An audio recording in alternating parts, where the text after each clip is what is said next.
Hi everyone, let's solve this question. Okay, consider the following statement in respect of five candidates P, Q, R, S and T. Okay, two statements are true and one statement is false. ठीक है, total तीन statement है. Okay, एक false है, दो true है.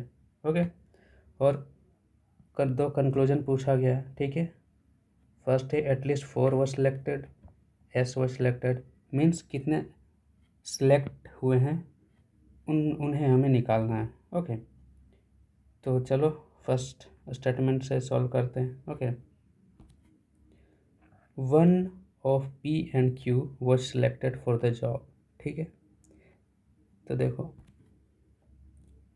P, Q और कौन कौन है, आर, एस, टी. ठीक है, यहाँ से कहता है one of P and Q. ठीक है, या तो पी सिलेक्ट हुआ होगा या तो क्यू सिलेक्ट हुआ होगा. ठीक है, मतलब कंडीशन क्या है, देखो या तो पी सिलेक्ट हुआ होगा और क्यू नहीं सिलेक्ट हुआ होगा, या तो पी सिलेक्ट नहीं हुआ होगा और क्यू सिलेक्ट हुआ होगा. मतलब एक तो पक्का है कि यहाँ से सिलेक्ट हो रहा है. ठीक है, one of P and Q वो सिलेक्टेड. ठीक है, तो यहाँ से हम कंक्लूजन क्या निकाल सकते हैं कि यहाँ से मतलब स्टेटमेंट का मतलब है कि सीधा एक तो सिलेक्ट हो रहा है कोई ना कोई.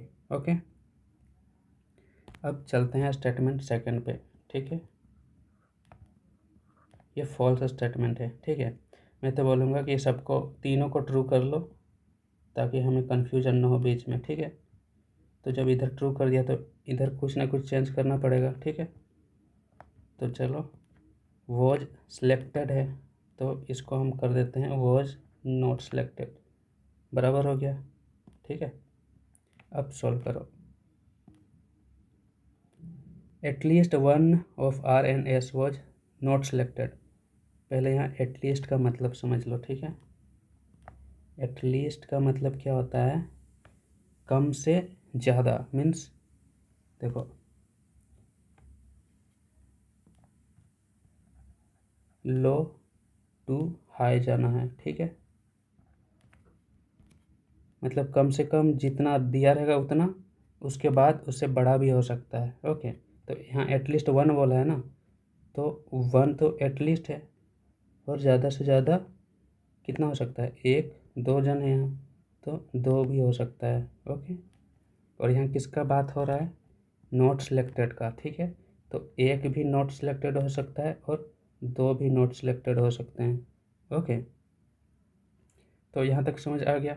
ठीक है, तो इससे क्या निकलता है हमारा, देखो आर और एस का बात हो रहा है. ठीक है, आर एंड एस की बात चल रही है.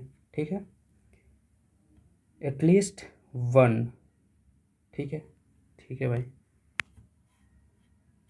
एटलीस्ट वन सेलेक्ट नहीं हुआ.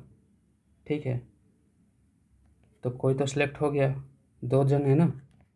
अगर एक नहीं सिलेक्ट हुआ है तो कोई और सिलेक्ट हो गया होगा. ठीक है, तो उस वक्त क्या बनता है, एक कंडीशन इसका क्या बनता है कि एक तो सिलेक्ट हो गया. ओके, अब इस पे जाओगे सेकंड पे कि not selected both. Not selected both means किसी का भी सिलेक्शन नहीं हुआ. मीन्स कितने परसेंट का सिलेक्शन हुआ, ज़ीरो. समझ में आ गया, बोथ मीन्स बोथ का नॉट सिलेक्टेड, नॉट सिलेक्शन हो गया तो कितना का सिलेक्शन हुआ, ज़ीरो का. ओके, अब थर्ड स्टेटमेंट देखते हैं क्या कहता है. एटमोस्ट टू ऑफ, तो यहाँ भी एक समझ लो एटमोस्ट का मीनिंग. ठीक है, जस्ट ऊपर वाले से उल्टा है.